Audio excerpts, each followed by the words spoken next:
జై గురుదత్త.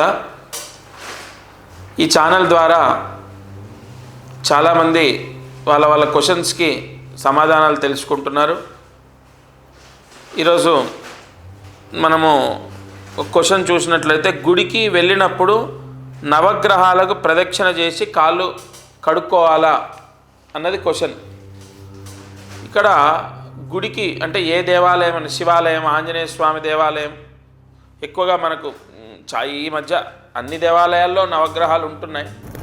ఏ గుడికి వెళ్ళినా నవగ్రహాలకు ప్రదక్షిణ చేస్తే కాళ్ళు కడుక్కోవాలి, నెత్తిన నీళ్లు చల్లుకోవాలి. ఎందుకండి ఇక్కడ సరైన ఆన్సర్, ప్రతి ఒక్కరి దోషాన్ని విముక్తి చేసేది నవగ్రహాలు. ముఖ్యంగా అనేక శాంతులు చేస్తుంటాం, అనేక దోషాలకు ప్రదక్షిణాలు చేస్తుంటాం, దానాలు చేస్తుంటాం, అక్కడ శనికి అభిషేకాలు చేస్తుంటాం.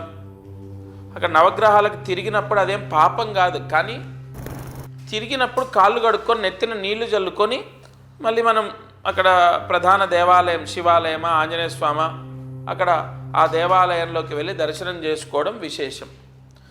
ఇందులో ఈ క్వశ్చన్కి ఆన్సర్ ఏంటంటే, ఖచ్చితంగా కాళ్ళు కడుక్కొనే మిగతా దేవుళ్ళని నమస్కారం చేసుకోవాలి. అండ్ మిగతా దేవుళ్ళ యొక్క దర్శనం కాళ్ళు కడుక్కున్న తర్వాత చేసుకోవడమే మంచిది.